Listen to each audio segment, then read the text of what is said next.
And ये SWP क्या है? मैं तो कहूँगा SWP SIP से भी पावरफुल है। ओके।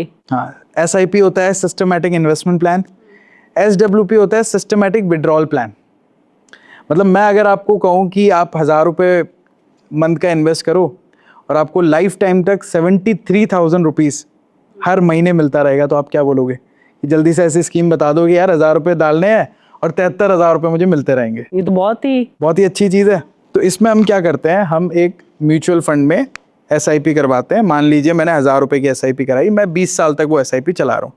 20 साल बाद या 25 साल बाद मेरा जो कॉर्पस होगा, मान लीजिए 1 करोड़ रुपए हो गया, 1.5 करोड़ रुपए, जो भी हुआ जिस हिसाब से हमने रिटर्न किया। उसके बाद हमने सारे के उसके बाद जो हमारा वो प्लान होगा उसमें से हमने सारे के सारे पैसे निकालने नहीं है। एक ऑप्शन आता है हर म्यूचुअल फंड स्कीम में SWP का, सिस्टमैटिक विड्रॉल प्लान। आपको वो स्कीम करवा लेनी है, राइट।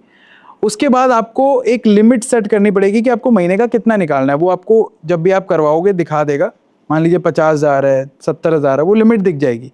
1,000 में जो हमने आपको बताया, हमने एक कैलकुलेशन की थी, इससे 73,000 रुपीज़ आप निकाल सकते हो, 25 साल तक इन्वेस्ट करते हो। तो 1,000 रुपये आपने 25 साल तक इन्वेस्ट किया, ठीक है। उसके बाद आपका एक कॉर्पस बना 73,000। उसके बाद जब आप SWP कराओगे उसकी, उसी प्लान की, तो आपको हर महीने 73,000 मिलता रहेगा नेक्स्ट 25-30 ईयर्स तक। जैसे ही आपने इन्वेस्ट किया, फॉर एग्जांपल अगर नेक्स्ट मंथ से इन्वेस्ट किया, जैसे आपने आज इन्वेस्ट किया, ठीक है, आज इन्वेस्ट करके आप 20 साल 25 साल उस SIP स्कीम को चलाइए, ठीक है। आप आज 1000 रुपये इन्वेस्ट कर रहे हैं, आने वाले 20 साल बाद 1000 रुपए हर महीना आपने इन्वेस्ट नहीं किया। वो तो समझ आ गया, समझ आ लेकिन गया? मिलना कब स्टार्ट होगा? मिलना आपको 20 साल बाद स्टार्ट होगा। ओके, 20 साल बाद। हाँ। It's like pension. पेंशन कह सकते हैं, रिटायरमेंट प्लानिंग कह सकते हैं। ओके, NPS में और इसमें क्या फर्क है फिर? सेम ही है।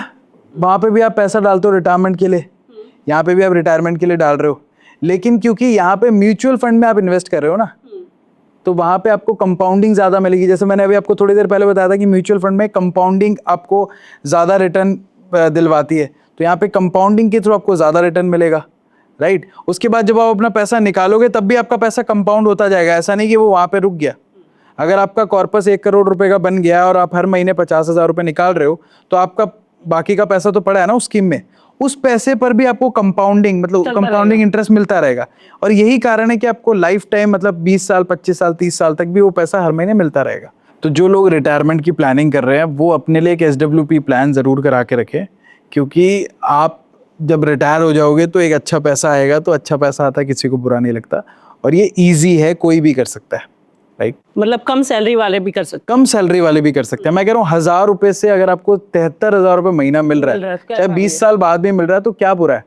अब कई लोग कहते हैं कि 20 साल वेट करना पड़ेगा, बट वो निकल जाते हैं।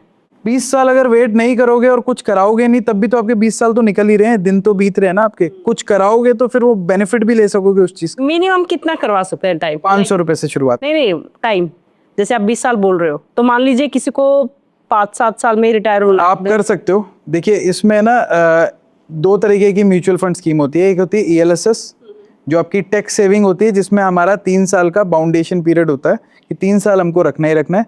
बाकी जो नॉर्मल म्यूचुअल फंड स्कीम होती है, उसमें अगर आपने आज करवाया, कल आपको पैसा चाहिए, आप ले सकते हो। महीने भर बाद पैसा चाहिए, ले सकते हो। 10 साल बाद पैसा चाहिए, ले सकते हो। इसमें कोई भी ऐसा रिस्ट्रिक्शन नहीं है कि आपको 3 साल तक पैसा होल्ड करके रखना है या 5 साल तक रखना है। आप अपने हिसाब से रखिए और आप पैसा फिर निकाल सकते हो।